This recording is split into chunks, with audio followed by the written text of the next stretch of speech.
Okay, morning. Morning, sir. I think this is our first session for CRM, Yes, sir. and we'll of course go through the typical, typical topics for concept part of it, concept and evolution, CRM definitions, emergence of CRM. Then this CRM cycle, stakeholders, all that conceptual thing we'll be discussing. But what I thought of before we start discussing the concept proper, let us look at some of the practical aspect which we actually experience, and then move over to the what you call conceptual or theoretical discussion part of it, which will be of course laced with examples as we go along. Now if you can read here, you'll find some names out there. Okay. You see that Hamara Bajaj, Tata Namak, Amul Doodh, Cadbury's. Can you see that Yes, sir. slide? Okay, now what happens, the moment you say Hamara Bajaj, it is not just a product. Okay, so did Bajaj hold a very prized place in the heart of the people once upon a time? Yes, sir. Is there a lag in between when I ask you a question and when I say something, or is it real time online? It's real time It's online. real time, but we have to Okay, unmute fine. our mic, so it takes time. Okay, fine. No, it's okay. So I will assume that you are answering my question, okay, and I'll proceed further. Huh? Will do. Sure, Unless sir. you want to chip in, you are most welcome. So typically, Sure, we'll find that if you look at all of these products, for example, like the moment you say Thanda, matlab, people don't say Pepsi or anything cold. People always say Coca-Cola. Or currently, you'll find State Bank, for example, we are talking about a banker to every Indian. Or typical being a typical Punekar. In Pune, there are a lot of sweet shops which are selling Amba Barfi and Bakarwadi. But for a typical Punekar, it's always the Chitrai Bandhu Mithai Wale that we talked about. Or if I may add further, when you talk of cake, the real good cake will be always Kayani, and wafers will always be Budhani kind of thing. Fine. Or if you go, I mean, slightly foodie. Okay, so I'm just giving some examples. If you go to Kolkata, if you want real Rasgulla, every shop you can get from Haldiram, but the people who really know about it will go to Kesidas. That's the original Kolkata Rasgulla, as you call it. Or Hyderabad is Pulareddy. There are a lot of Reddys, but the original is a Pulareddy. Or Chennai is Anand Bhavan. Okay. Or some of you must be aware that what happened to Maggie, which was there from 1982. We were actually, what I should say, we grew up with Maggie, 2 minutes Maggie as we call it. And the moment something happened to Maggie and the noodles recently, no offense, but you must have realized that some girls actually changed their profile and removed the hobby of cooking, because Maggie had become so integral to the part of it that you could not think of fast food or instant cooking without Maggie kind of thing. Or this thing, Vimal Textiles. It's not a market leader now, but they had a beautiful ad. There's a beautiful model will come, slow motion typically. And then there was that what you call lilting tune coming in, only Vimal. And then below that, you will find what you call a footnote kind of thing coming up. There they used to say, a woman expresses herself in many ways. I repeat, a woman expresses herself in many ways. Vimal is one of them. What it means, you cannot be as close to a client or customer of yours where you as a product become a part of manifestation of the personality of the customer himself. That is where you get really integrated.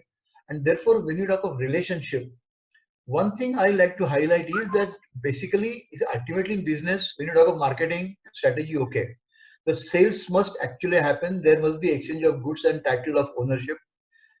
So basically, ultimately, transaction must happen. But transaction, is something that can be temporary. Relationship is something that will be long lasting kind of thing.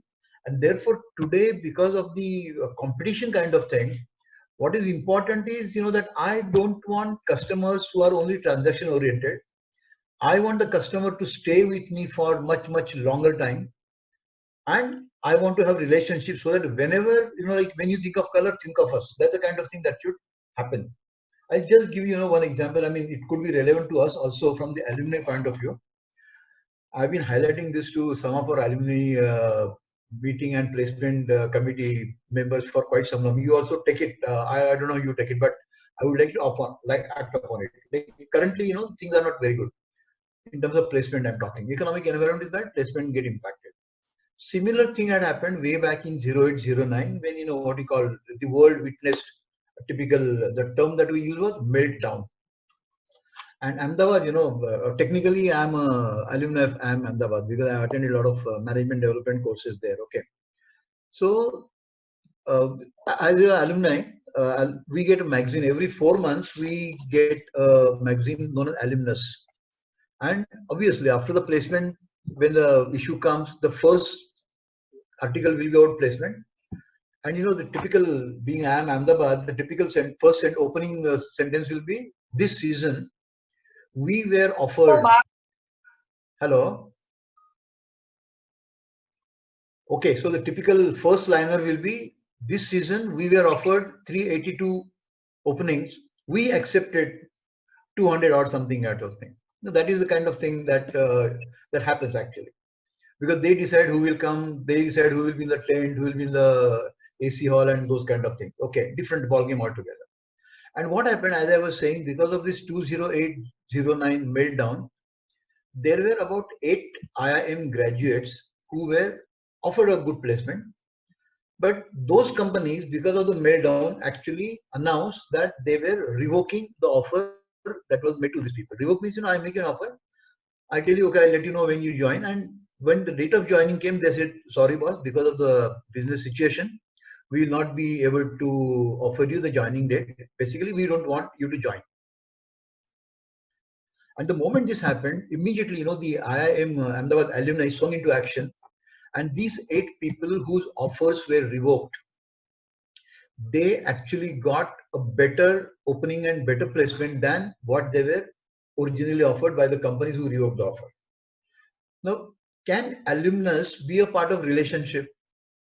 Just think of it, now that summer training is coming, we have been in operation from 71 onwards. Quite a few of our people, Pumbaa I'm talking about, will be placed where they will be able to offer you opening. I'm not talking permanent employment. Okay, forget it. Let it I see. But can some of these people actually offer one summer training for each of our 200 odd people, and then getting summers will not be a problem, provided we are talking of the relationship part of it. You will find, most of the leading management institutes, there the alumni play a very critical role in terms of placement, in terms of input. That is where the relationship comes in.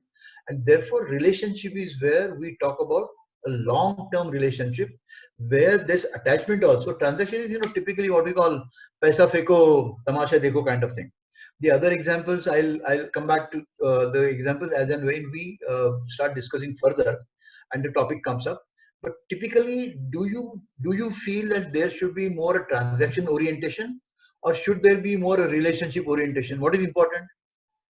Building a relationship is actually going to be a better thing. Absolutely. And therefore, we are going to look at CRM not only as what you call just another concept in the marketing part of it. We are going to look at CRM as part of a strategy, which is basically a long term. So when I mentioned all these brands, as I mentioned, please don't get me wrong. It is not about products or companies. Basically, it is about those respective organizations or institutions' ability, and remember these terms, to gain, retain, and sustain their customers and enjoy competitive advantage. Now, one thing is gain means, like, for example, Jio. I offer you free. And I know the Indian mindset, the moment something is free, I join you. Now, if Jio today has got 7 crore customers, would they be able to retain and sustain? If they're able to do that, that will be the relationship part of it. So what is important in business is not only to gain, but also retain and sustain, because business, as we say, it's lambi race ka ghoda kind of thing, as we call it. And therefore, please remember that CRM happens, or CRM is normally focused upon by those companies who want to have sustainability. And when they want to have this sustainability, they also want to gain and retain competitive advantage. And what is competitive advantage? Michael Porter has given that concept, right? So that advantage is something that you have that others don't have. So Thanda matlab Coca-Cola, that means whenever I feel Thanda, I'll go for Coca-Cola only. That's the kind of thing that happens. So it brings in what is known as customer loyalty.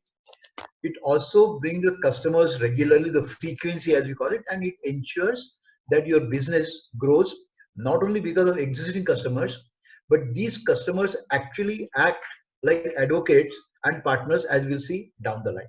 So typically, as we said, CRM is not just a me too marketing gimmick or stunt because somebody has done it.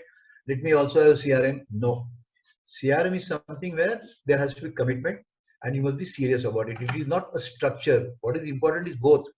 The letter and the spirit is what is important part of it. So it's a strategy, please remember, and I repeat, it's a strategy to gain, retain and sustain competitive advantage in today's competitive battlefield. And for what purpose? To emerge and remain the winner by being the preferred one. Preferred means is what? If there are two options, I'll go for one and I'll go there as a matter of choice, not because it is thrust upon me. Okay. And what happens in a battlefield? Battlefield is question of survival. Is either you or me. So if either you or me, it should be you or me in a battlefield. It has to be me, right? Anybody knows who introduced this particular term, competitive battlefield, in the management literature?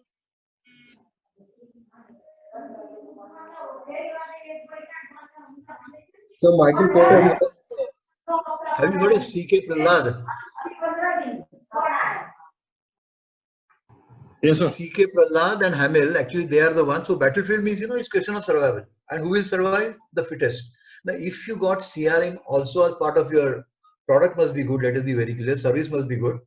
They cannot be substituted. But if along with that, if you got CRM, you are bound to be the winner and you will be the preferred one. So given a choice, I will always prefer A to B because A has not only product or service, but also the relationship part of it. Like, typically I come from Maharashtra. So in Maharashtra, all of us today, there are a number of soaps. Olden time it was very easy. You are either Lux or Hammam. But Diwali times, in a typical Maharashtrian household, even today, when it comes to Diwali, we will always get one particular soap which is known as the Moti soap. It is not written anywhere, that if you don't take a bath with Moti soap during Diwali, you will be doomed and damned to what you call Raurav Narak.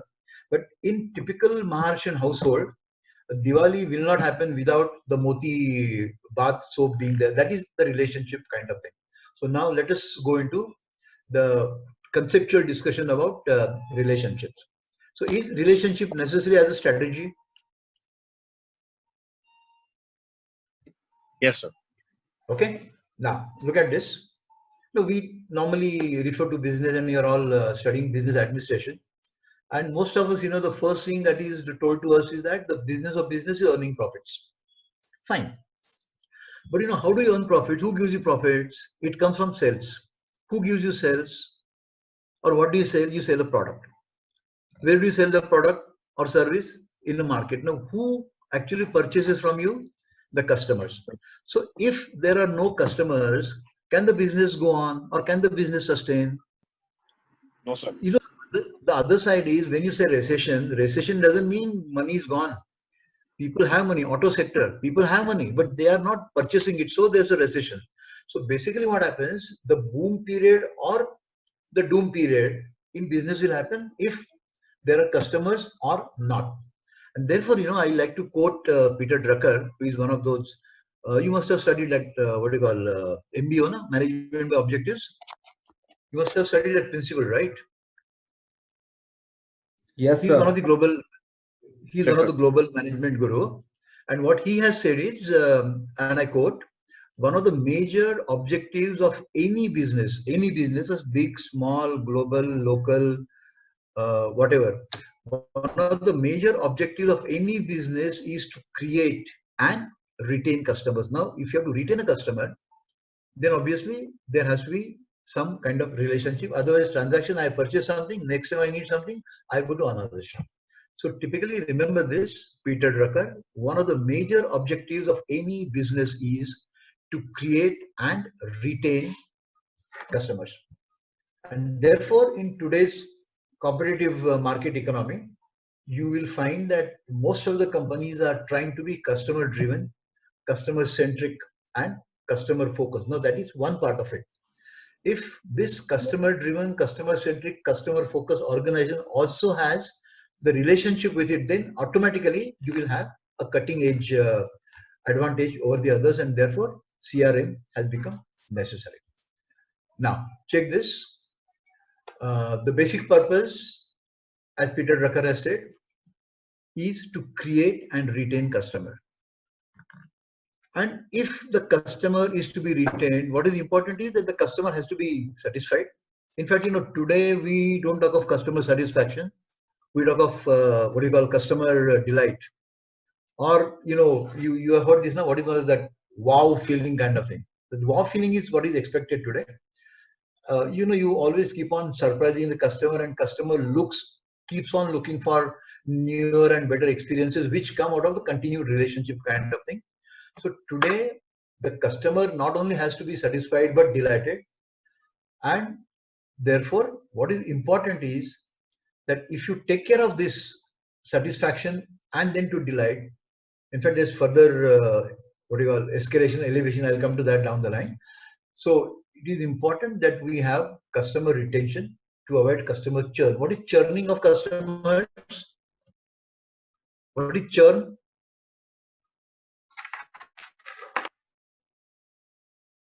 Like, when Jio came, because you are getting it free, a lot of people said bye-bye to their existing customers and moved to Jio. Or today you'll find, that BSNL, although it was a pioneer in India in terms of telecom services, a lot of people have moved over from BSNL to other service providers. That is not a churning. So you move from one particular supplier, either service provider or manufacturer company, to somebody else. That is not a churn. And the churn happens, it ultimately results in loss of customers, as we call it. So customer retention will also help you to avoid customer churn. That means the market sales and market share, which was the primary concern.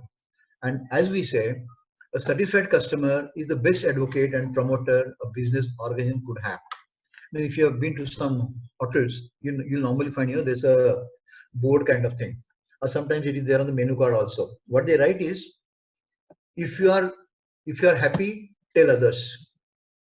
If you are not happy, tell us. Now just look at it.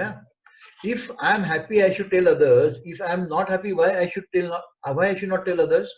The point here is, if you are happy, tell others. That means you become an advocate. And if you are not happy, that means you tell us what are the irritants, what is it that you didn't like, so that we will be able to remove those deficiencies and improve our either product or the customer service. And that is what ultimately will lead to avoid and churn, and then retain the customer as we want that as a basic component of the business. Now, as I said earlier, the progression is typically what we call this typical American, because they were the pioneers in marketing. Philip Kotler, as you know, is the marketing global guru. So what they say is, you should move from customer satisfaction to customer delight to customer love. The spelling also is American. Then you must have studied in marketing perhaps that what you do if you want the customer to be hooked onto your organization. What you do is, you move a customer from suspect, then suspect to prospect, prospect to client, client to advocate, advocate to partner. Now, advocate means what? When I purchase something, I not only purchase it, but I also tell others, what you call word of mouth publicity, as you call it. So you become advocate. And partners, as you know, technically or legally, if you look at partners, who are the partners? They are jointly and severally liable and responsible for profit or loss. And obviously, nobody would like to be a partner for loss. So you are interested in profit, and therefore, from the CRM point of view, I would like to remember that you must elevate or move the customer upward from satisfaction to delight to love. And then, of course, you must be able to move the customer from suspect to prospect to client, where actually transaction takes place. And once you develop that relation from transaction, it moves from client to advocate and advocate to partner. That's why today you'll find that say Economic Times, or there are a lot of what you call award-winning functions. Earlier, a CEO will accept on behalf of the company that particular award or whatever. Today, you'll find that if you observe it, you'll find that invariably when the award is accepted, that gentleman or lady, whoever is accepting that award, CEO, will invariably say that I accept this award on behalf of my, say, team TVS or team Infosys, because ultimately that is the kind of relationship and synergy that we want. And therefore, CRM is important because it ensures business, it assures business, it assures it ensures your continuity in business, and of course customer loyalty, and the customer themselves start advocating your product or service to others. And I think that's the best deal you can have as a business organization. So now let us remember that CRM is to be viewed not just as concept, but it is to be viewed as a business strategy. And as far as strategy is concerned, please remember, you must have studied strategy. So there's something like vision and mission. Normally, when we go for conducting trainings, corporate training, the standard question, oh, do you have vision? Yeah, obviously, every trade, sir, yes, sir, we have got vision, we have got mission. Puma has mission. Are you aware of this? How many of you know what is the vision and mission of Puma? Have you read it in the campus or not? Do we have a vision mission for Puma, or we don't have?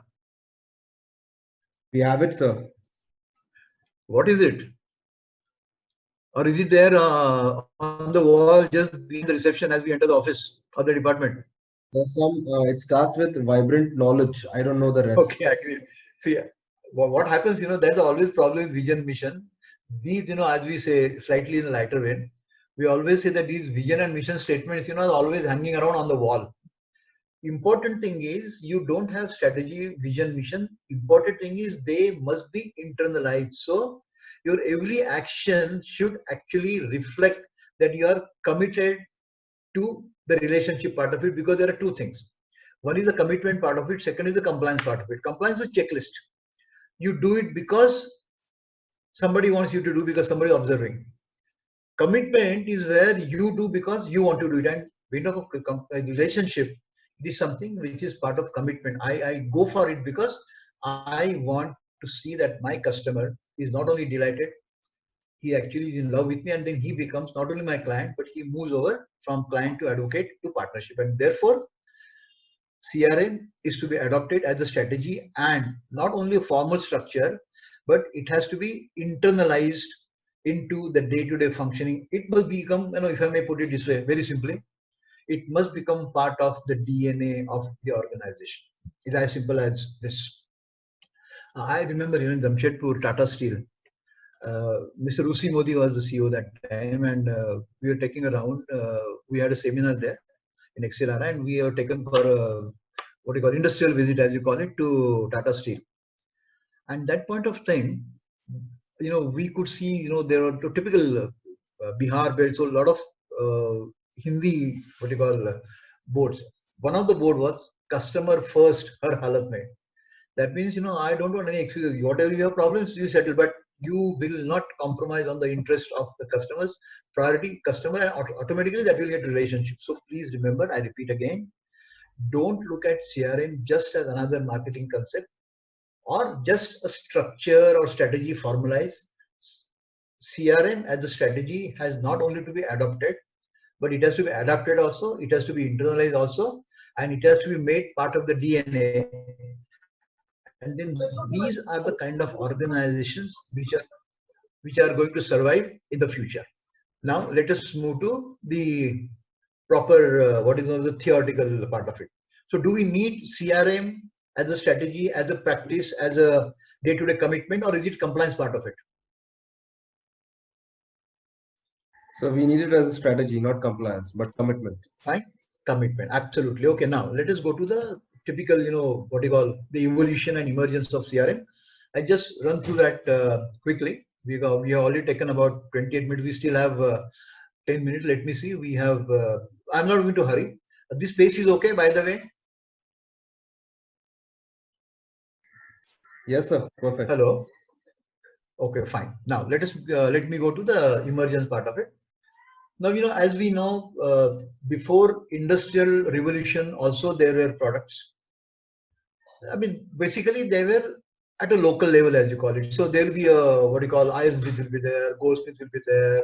There will be somebody, the carpenter will be there. Somebody will be mason will be there. They were all basically local. Even the weaver will be there, but they will be more or less local. What you call handicrafts kind of thing, or just as you got power looms, you got handlooms. So these are basically on a very small scale of localized scale of operation.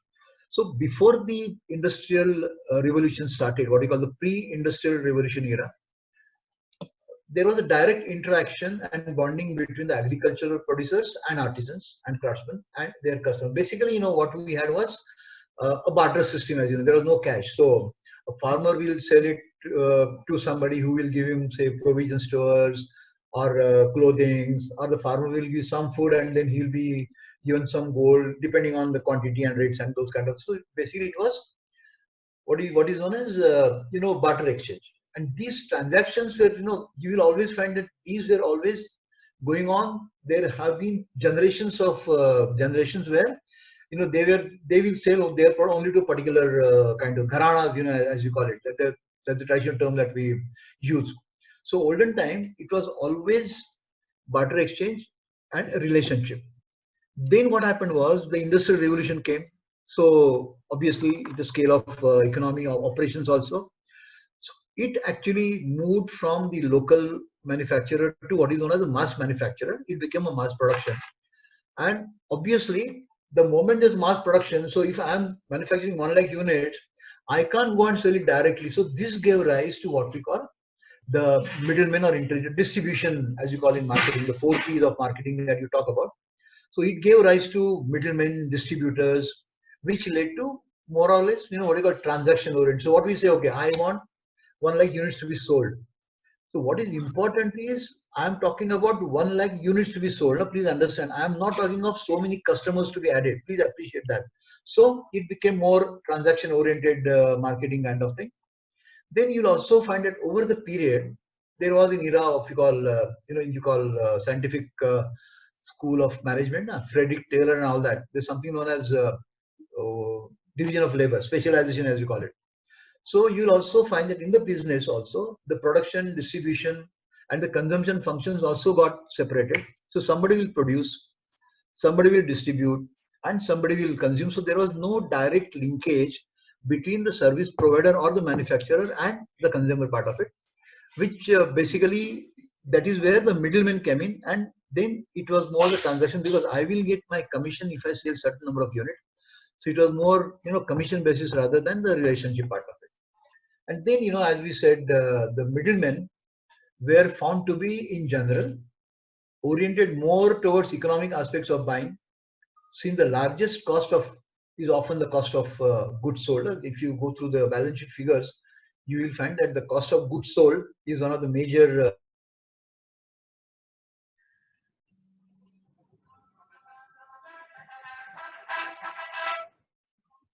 costs. And several factors have been there which are responsible for changing of this particular situation as it is. So basically what has happened today, courtesy IT, we have what is known as disintermediation. That means, so today if I want to book a ticket for airlines, I don't have to go to the agent. Olden times, I will always go to agent will book a ticket, because the agent will know how to do it. Today what happens, I go to the site. I mean, you might go to Make My Trip, or the system might transfer you, as a different matter. But today I can always go directly to the service provider or manufacturer and order kind of thing, direct marketing as you call it. So there has been a growing what is a disintermediation process, thanks to the ICT as we call it coming in.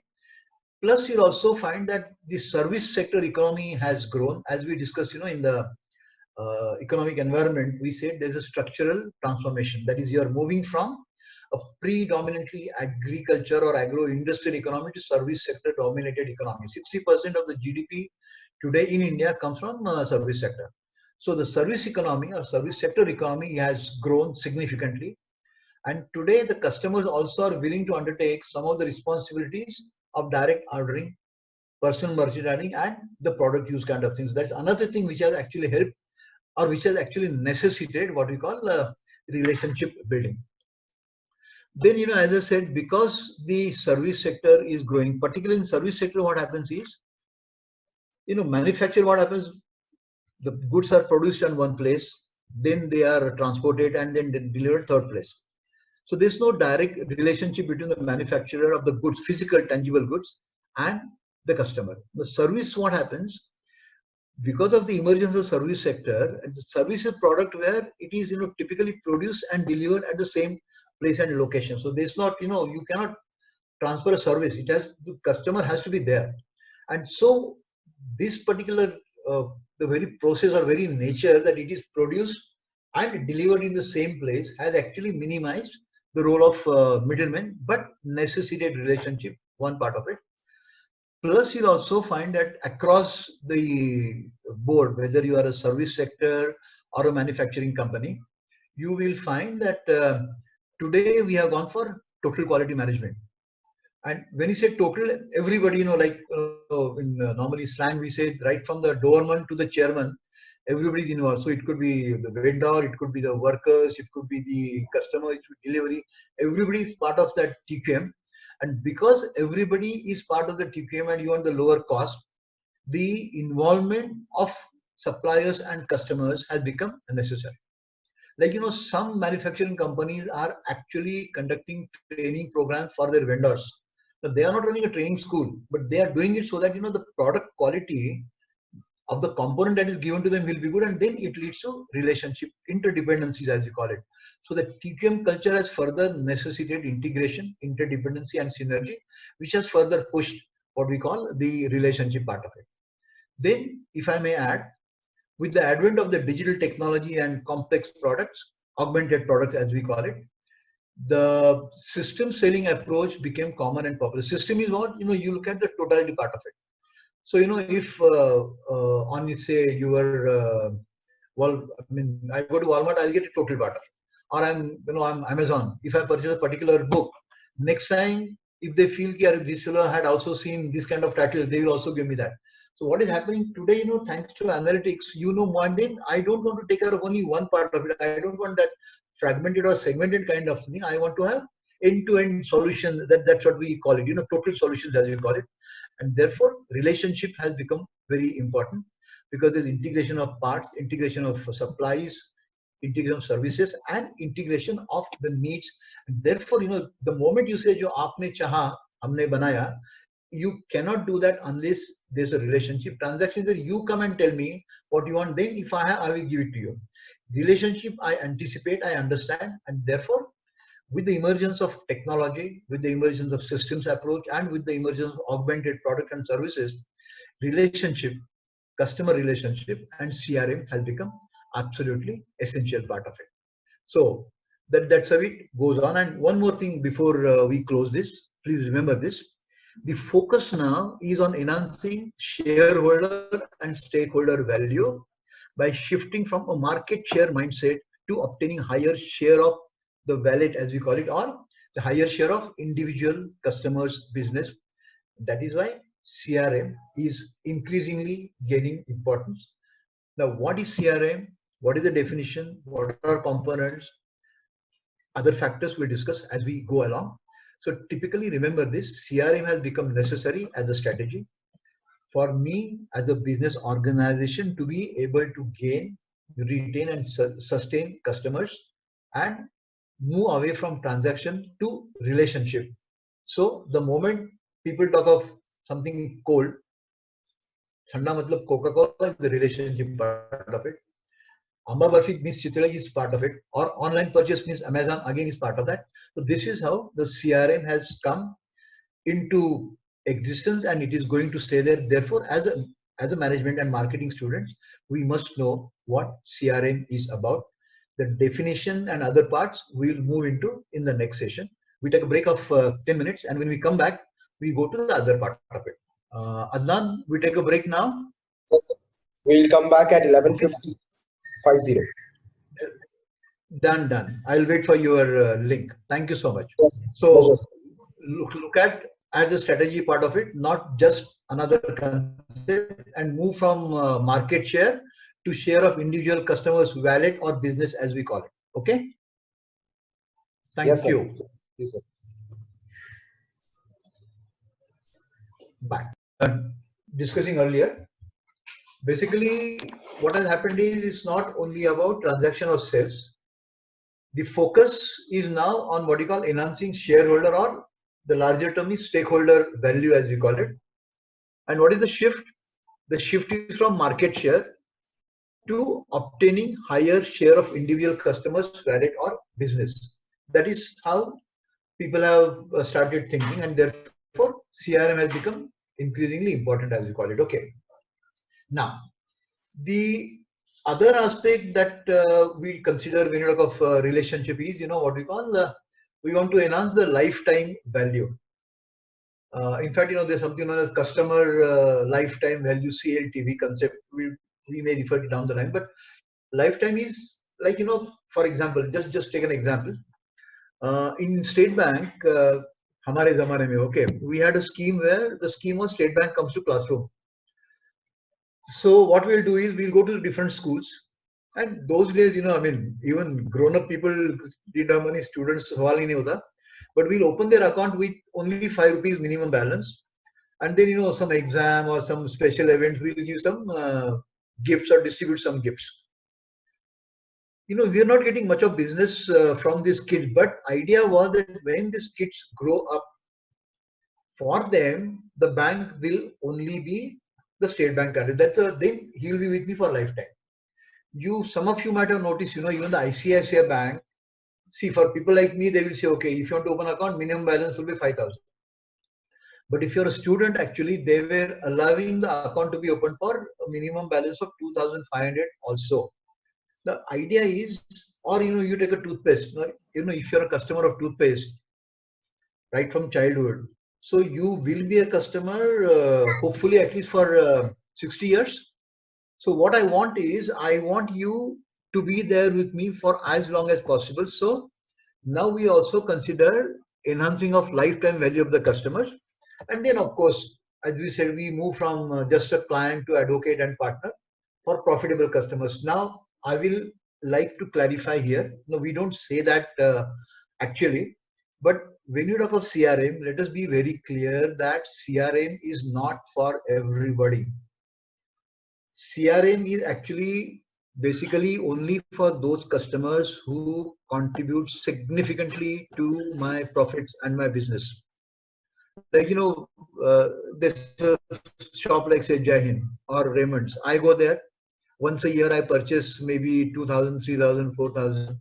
Then when their sale comes, they will not inform me. But if I'm going there and every time I make a purchase at least of 10,000, 15,000, they will send email or a message to me that our what you call red sale, green sale, whatever it is, will start from say 1st of April or 1st of May. And for special customers like you, it will start from say 26th or 27th of April. Idea is that I will treat you special because I know that you are part of the ABC category, you are my A category customer. So please remember, although we don't say that openly, as a professional, please remember that CRM is actually for those customers who contribute significantly to my profits. It is not for any Tom, Dick and Harry. Don't say it explicitly, but as an executive, you must remember that in mind. Okay, now, then you'll also find that there's also currently concept of what is known as key account management. Key account is where, again, same concept, where that particular account actually contributes significantly to my business. Like, we have done a lot of work for Godrej, for example. Godrej Boys, they are into furnitures. Office wear is there, household, cupboards, refrigerators. So Godrej actually, when they realized that in Pune, a lot of education institutes have come up, they actually created a special post in Pune for dealing only with the education institute, because these institutes require a lot of furniture. That's how it works. So that's my key account. Key account means one single account will give me a lot of business. So that key account management concept also has added additional fuel to the need for having a CRM. And then, of course, as you know, there's also hyper competition. The dog eats dog, as we call it. And again, ultimately it's a business, so there's money involved. And when it comes to CRM, there's a typical, what we call the 1/7 phenomena. What is meant by that is that statistically it has been proved that if you got a customer and for some reason you lose the customer, so the option is either you let that customer go and get hold of a new customer, or you get another customer or bring the same customer back. It has been statistically proved that if I lose a customer and I want to bring a new customer to replace the existing customer, I will have to spend at least 7 times the amount that I need to spend to retain the customer. And it's only logical, financial logic, that spending 1 rupee is much better and retain the customer and the business is much better than spending 7 rupees in the hope of getting a customer. Whether you get or not will be another kind of thing. So that 1/7 phenomena, where 1 rupee is required to retain a customer and 7 rupees would be required to get a customer who will again be prospect, not a client. So that's another phenomena which has actually helped emerge the concept of CRM. Plus, as I said, today the marketing people have realized the need to have customers for life. And the moment you are with me, we are also able to leverage what is known as the cross and upselling opportunity. What is cross selling? What is upselling?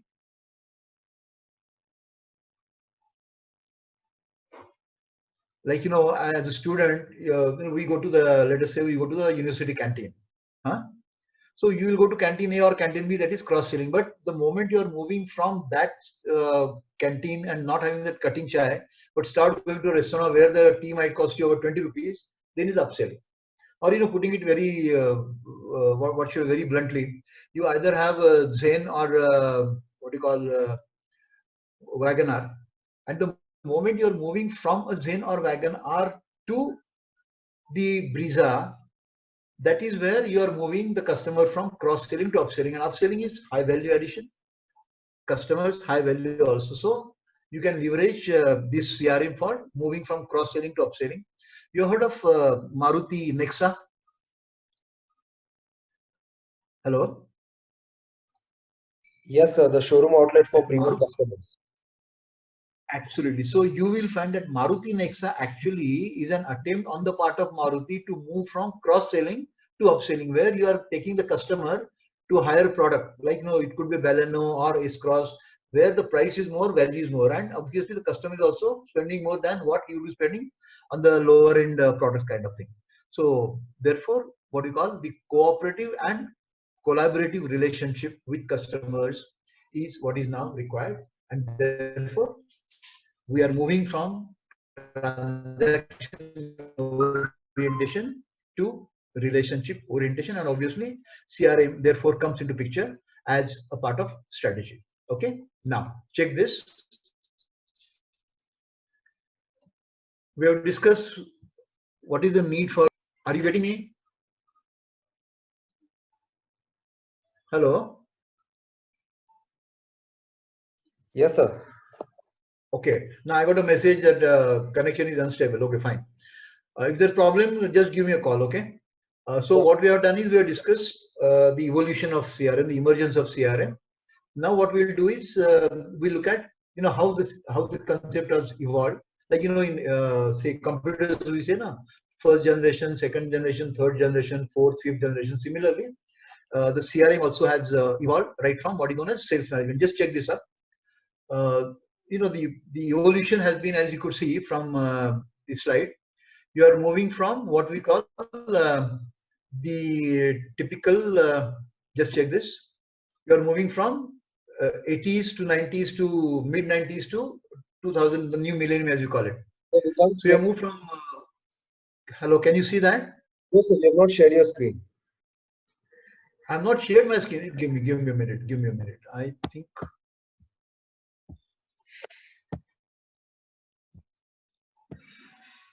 Now? Yes, sir. Now we can see it. Okay, fine. So as I was saying, we have moved from late 80s to 90s to the millennium, as you call it. Just as we have moved from 1950 generation 1, generation 2, generation 3 of computers. So typically what happens is we have moved from buying and selling, early 80s we are talking about, late 80s we moved to the relationship marketing as we call it. Then there was something known as customer information management systems, just as you got CBIS in MIS. You have MIS, no? Do you Yes, sir, have MIS as a subject? we have learned it as a subject. Okay, fine. So, just as there is what you call CB, computer-based information systems, in marketing also, the technology was adopted and we had what is known as customer information management systems. From then, we started leveraging that information and moved into customer relationship management. And now in this millennium, 2000 onwards, we have been progressively using CRM, which is basically based on the the system part of it, which is known as the eCRM, which is basically a subset or a variant of CRM. CRM is there. CRM earlier was more what you call person to person. Now we are leveraging the technology for building up that relationship and channels kind of thing. So the evolution typically from 80s till 80s, we moved from the B&S, buying and selling. Then we moved into, from buying and selling, we moved to relationship marketing. Then we moved further to customer information management systems, then the CRM, and now we'll be talking about, in fact, we have been practicing eCRM also. That's why you keep on getting mails, that is getting on WhatsApp and blogs and those kind of, these are all part of evolution of the CRM. So I hope you are clear about these 5 stages of evolution of CRM. Now, then there's another way of looking at it, just as I mentioned about the computers, you have what you call the first, second, third generation. Similarly, in CRM also, we have this first, second, third generation. The first generation is basically functional CRM. Functional, we'll check up what the function approach is. Second generation is customer facing front end approach, as we call it. And the third approach is what we call the strategic approach. So on one side, as we saw earlier, you are moving from buying and selling to relationship marketing to customer information management systems to CRM to eCRM. Along with, we are also moving from first generation CRM, which is functional CRM approach, to second generation, which is customer facing front end approach, and of course the third generation, which is more a strategic approach, as you call it. Now, typically if you look at it, this first generation, or what you call functional approach, is what it is basically two independent product offerings. One is Salesforce automation, and then what we call customer service and support, sales and support, as we call it. Automation is where you are giving a lot of information so that you don't waste your energy on the manual aspect of it, and still you have access about the customers. So automatically, like for example, now the summers are coming. Actually, they have come. So what will happen as part of Salesforce automation? My fellow salesperson, he will have the database at who are the people who have purchased ACs from us, and then automatically the schedule will be there, and then he will give me a call, boss. Last time we had done your servicing, now it is time for you because summers are coming. So that's also part of automation. There are more to it. We'll talk about that when we talk of operational CRM in detail down the line. But first thing was, you have functional CRM approach consisting of Salesforce automation to facilitate functionalities, and of course customer service and support part of it. Then we had, as I said, the second generation, which is basically, there the idea was, what is the goal? The goal was to create a single view, what you call single window. And at one point of time, I should know, like, in a way, if you look at the malls, what the malls do is, ultimately what happens, you get fabrics, you get apparels, you get electronic goods. But what happens is, if I go to other places, I'll go to Raymond for clothing, I'll go to electronic shop for electronic things, I'll go to Kirana for my provision, I'll go to vegetable shop, food shop separately. So here what happens, the idea is that I must have a totality of the picture of what all transactions or what are purchases the customer has made, so that it will give me overall whether the customer's seasonal preferences are there, or is there a particular preference, what is the weightage, what is the share of wallet. So all this I want at one particular kind of thing. I don't want to go to different, like in MIS. I mean, if I may come back again, in MIS you have something known as database management. Now database actually gives you all the data at a single view. Earlier there was file, so there is file for marketing, there is file for HR, there is file for cost. Here what happens, database gives you single view. Same approach was adopted in the second generation CRM, where the goal was to create a single view of all interactions with the customers.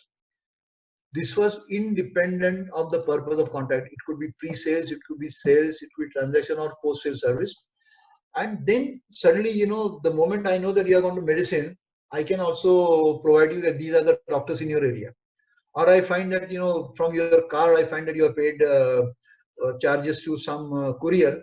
Then I let you know, these are the couriers in your area. And for all these could be the couriers for whom I got arrangement can. So you get a single view of all interaction. That is known as the second generation CRM. Basically, that is known as the customer facing front end approach. And third one, of course, is the long term perspective, as you call it, which is basically strategy. Strategy, is any plan of action for anywhere between 3 to 10 years onwards. So this particular phase, what the companies or businesses started doing was they started focusing on integrating all the front end customer facing systems with back end systems as well as with partners and suppliers. So companies realize that the eventual goal of CRM is to grow the revenue line and not just control the cost line, one part of it. And as we have seen earlier, it was not only about the market share kind of thing, but it was about the individual share of wallet or business, as you call it. Not really CRM part of it, but just what I mean by this particular wallet share is you heard of Coke, right? All of us have heard of Coke. Some of you might be patrons of Coke also. So long time ago, this competition in business. So typical competition, as you know, always competition between Coke and the Pepsi kind of thing. So everybody will always talk of, okay, what is Pepsi's market share? 2.55. Then if I'm Coke, my market share must move to 2.75. Now, the moment Pepsi people realize that Coke share must be 2.75, they will say, okay, we will like to move to 3%. So what happened was, there was one executive CEO actually, Roberto. So he took over Coke. I'm talking about the overall share of the wallet. Okay. And when he took over the share of, took over as the head of the CEO of Coke, he said, look, don't talk to me about this 2.5, 2 or 3%. Tell me what is the average intake of fluid of an average American citizen. And then, he got this data that on an average, the American citizen has a fluid consumption of something like 16 ounces. They use ounces, not milli or liters kind of thing. So they use the ounces. He said, fine. So don't talk to me about 2 ounces. What he said was, whenever any American will feel thirsty, he or she must go for the Coke kind of thing. And in a different context, Roberto was the CEO of Coke who actually initiated the move to have what today we call vending machines at every nook and corner, so that whenever any American is thirsty, he or she doesn't have to go and search for anything. At the corner, there will be vending machine, and automatically the share of Roberto's Coke moved from 2 ounces to something like 10 ounces, and Pepsi was never able to catch up. So the point here is not about market share. What I want to highlight is that in CRM, market share is important.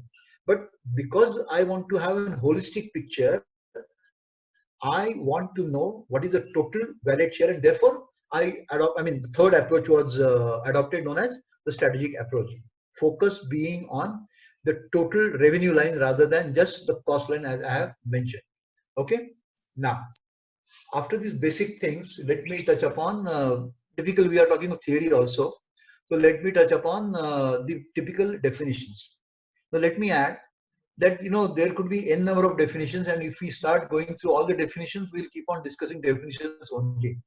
So what I'm going to do is I'm going to take on a few definitions which I feel are salient or important kind of thing. I have given you quite a few detailed definitions in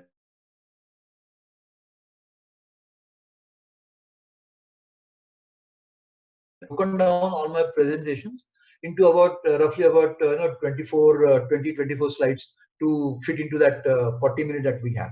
So we'll take a quick look at some of the definitions. To start with, this is one definition by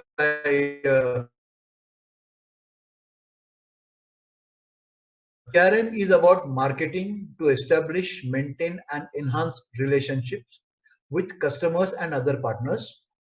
at a profit. Now, please appreciate this is important. That's what I said earlier. CRM is not for every customer. CRM is for those customers who contribute significantly to my profits. If I may highlight, in banking, there's something known as privilege banking. Now, everybody who has account with a bank branch is not given the status of privilege banking. Is by choice. And who is given privilege banking? Because privilege banking is for those who are what we call HNI. HNI is high net worth individual. So you are having a business with minimum 20-25 lakhs. Then when you come, I'll ask you coffee. I'm not a I will not offer coffee or tea. That is not done. So typically important thing is CRM is for profit. That's the most important part of it, because we can't overlook the basic tenet that ultimately business of business is earning profit. So I repeat, definition is CRM is about marketing to establish, maintain and enhance relationships with customers and other partners at a profit. That's the important part of it, so that the objectives of the parties involved are met. So it's a mutual, what you call win-win situation. The synergy comes in. This is achieved by the mutual exchange and fulfillment of promises. Mutual, both the stakeholders as well as me as a company. Then this is definition. We talked of ECRM, where you're using a lot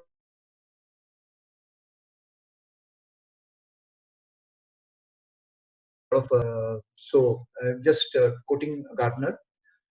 What they said is, and I quote, CRM is an IT-enabled business strategy. Remember this word, business strategy, not just tool or technique. CRM is an IT-enabled business strategy, the outcomes of which optimize profitability, revenue, and customer satisfaction by organizing around customer segments, fostering customer satisfying behaviors, and implementing customer-centric processes. Again, as you said, customer driven, it should be absolutely useful to the customer. Now, one example could be, like there are malls, and I don't travel much now, but earlier, suppose I go to Bangalore and then I realize I need something. So Bangalore, there are quite a few malls. There are in fact less of shops. So the areas where we were staying guest houses, the next best choice was the malls. Now, problem was, if I go to the mall, I have to purchase one or two things only, which I have forgotten to carry from Pune. The problem was, when I'm coming out, I will stand in the queue, which is much longer. Then I'll say, forget about it, I don't want this. So what customer-centric process is, some malls, you must have experienced it, they have started, what is known as the express payment counters. There what happens is, if you have got something like 2 or 3 items only, then there's a separate queue for these customers, because you are there only for 2 customers, so there's no need for these customers to keep on waiting till all the customers who are carrying a trolley full of goods make the payment and this fellow gets the number. So this is a kind of customer-centric processes, and this is also important part of CRM. And I repeat, before I move over to other definition, Gartners have defined CRM as is an IT-enabled business strategy, the outcomes of which optimize profitability, revenues, and customer satisfaction by organizing around customer segments, fostering customer satisfying behaviors, and implementing customer-centric processes. There's another definition by Sheth and Parvatiyar. By the way, these people have also brought out a compilation of research papers on CRM. I think I have given this name to Adnan. Some of you are interested can go through this. You will find a lot of good research papers about CRM. You'll get sectoral also, you'll get conceptual also. So they have decided that they have actually defined CRM as what they say, and I quote, CRM is a comprehensive strategy and process of acquiring, retaining, and partnering with selective customers to create superior value for the company and the customer. As I said, if you remember, I have talked about CRM not for everybody. CRM is for those who add value and profits to my business. Remember that. And Sheth, Parvatiyar and Shainesh have very beautifully summed it up. And I quote again, CRM is a comprehensive strategy. Comprehensive cover all what you call single view of a customer kind of thing. CRM is a comprehensive strategy and process of acquiring. That means you must get the customer on board, then retain the customer, and then partnering so that he stays with you. and becomes, sustainable kind of thing. Acquiring, retaining, and partnering with selective customers and not every customer. Please appreciate this again. With selective customers to create superior value for the company and the customers. Are you clear about the definition of CRM? Hello. Yes, sir. Yes, sir, more than clear. Can I move further? Any questions so far? So I had a question. Bolo. Sir, you said that CRM is only for the cream customers. But when a new customer arrives to your showroom, how do you get to know whether he's a cream customer or a future cream customer? Means you're supposed to give You don't equal see. treatment. What I'm saying is, all the the first time I come to you, you won't shower me all the packages, na? You should know customer behavior. Potentially, always see there's always a suspect and prospect, and then you become client, right? Typical marketing. What I'm saying is, before you bestow him the status as being included in CRM, you will obviously look at the kind of transaction. It can happen that first time he comes, and I'm not saying that don't provide good service to the customer. I'm not saying that. What I'm saying is that you will develop relationship with the customer once you realize, and basically in business you come to know who is the customer, what kind of prospects you have. What I mean to say is, I am not saying that do not treat the customer who comes to you for the first time with respect. I am not saying that. What I'm saying is, CRM as a strategy will be adopted. And when you talk of strategy, it's not on a spur of moment. Na? So when the customer comes for the first time, entertain him, and you should always entertain him nicely. Don't say you are the first time customer, so fend for yourself. That is not done. The point I want to highlight is, every company will have a number of customers. Like let me tell you something. You are right now, let us say I'm an individual customer for a telecom company, and let us say there are people who are working with say Wipro or TCS or IBM. Now what happens is, you will normally find that companies give a special package if you are part of the corporate account. Are you aware of this? Or I'm a company and my company's salary account is with, let us say, ICICI Bank. Then in that case, ICICI Bank will not insist on having a minimum saving account balance of 5,000 rupees in every account, because it's a corporate account. But an individual account, I will always say, boss, minimum requirement is so much. So individual account treatment will be different to start with. Once you move to privilege account, then the treatment will be different. I hope I answered your question. Yes, sir. Okay. So I repeat again, CRM is a comprehensive strategy and process of acquiring, retaining, and partnering with selective customers. And selective means who contributes significantly to my profits to create superior value for the company and the customers. Okay. Now, just again, do remember this. I'm just summarizing quickly. CRM is a business strategy with outcomes that optimize profitability, as said by Gartner, revenue and customer satisfaction by organizing around customer segments. What is segment, by the way? What is segmentation? You must have done STP, na? Segmentation, targeting, and positioning.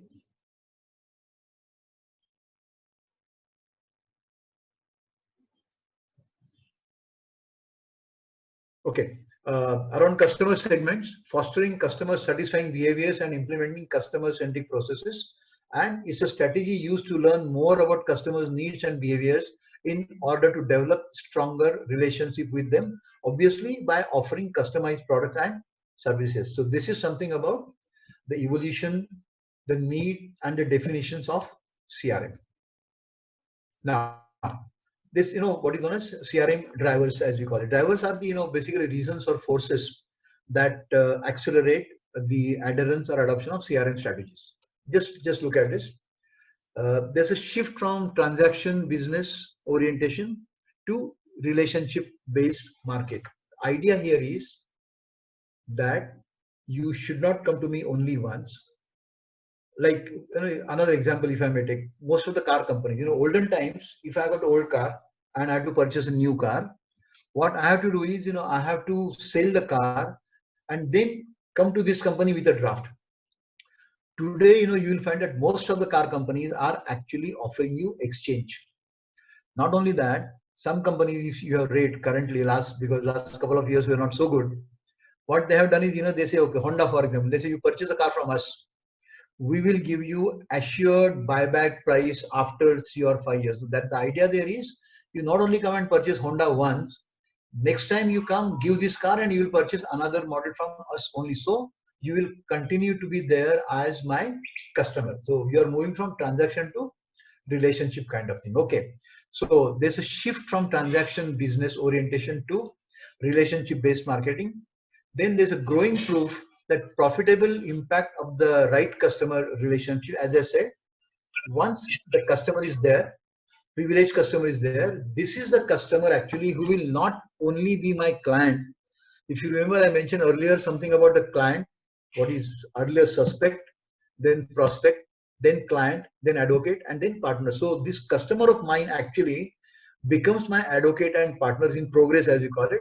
So these customers actually help me to get additional business, word of mouth publicity, or they will promote themselves. We also do that. If I like particular thing, I say, okay, kya aapko ye purchase karne ka hai? Why don't you try that? So actually, I don't get commission from that shop, but because I know that service quality is good, and you are my friend, there's a relationship, so I want you to experience it. So that is how you bring additional customers without me having to spend anything on marketing part of it. So there's a growing proof about the profitable impact of the right customer relationship. Then there's also improved marketing communication effectiveness. Exactly. So the moment I know, that you are the customer, 10-15,000 minimum every time you come, then I will send you. And I know that the moment I am asking you to have this privilege offer, I'm bound to get a sale of minimum 10-15,000 from you. Others might come or may not come. So it is both communication. Ek to communication basically promote understanding and not cause misunderstanding.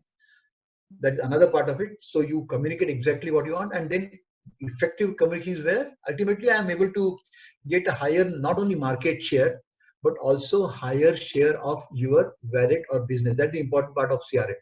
Then of course there now, as you said, IT has come a big way. In every business, actually, technology has become an important kind of thing. So the IT vendors and associated change management consultancies have actually helped companies to have a database. So last time, when was it service? When had you come? What had you purchased? What are your purchases? What is the amount you had spent? What are the items that you had liked about it? Heuristics logic or machine learning, AI, all this part of now, because of these IT people now, you are going in for getting, technically, I mean, lighter vein, sometimes we call it Kundli. Kundli means horoscope. So I know as a customer, what are you purchase, how much you purchase, when you purchase, do you come at the beginning of the month, so typically service class, or do you come before the first week start? If you're coming the last week, then probably you're a better customer. All this kind of database actually, and then analytics is available to me, which can be used and that manufacturer to come out with customized service, the detailing part of it. So this is another driver, IT. And of course, over a period, you'll also find that the costs of data storage and data capture have been actually reducing progressively. And because of that, it's easier for me to afford a technology. Like earlier, you'll not believe this, long time ago, a laptop like this used to cost something like 1,50,000. You'll not believe this. 1,35,000. I'll tell you this. 1,35 plus something 150. Today you'll find every student is able to afford laptop, or you will find that India has become major market for what you call mobiles, mainly because the mobile hardware, the cost of mobile has come down significantly.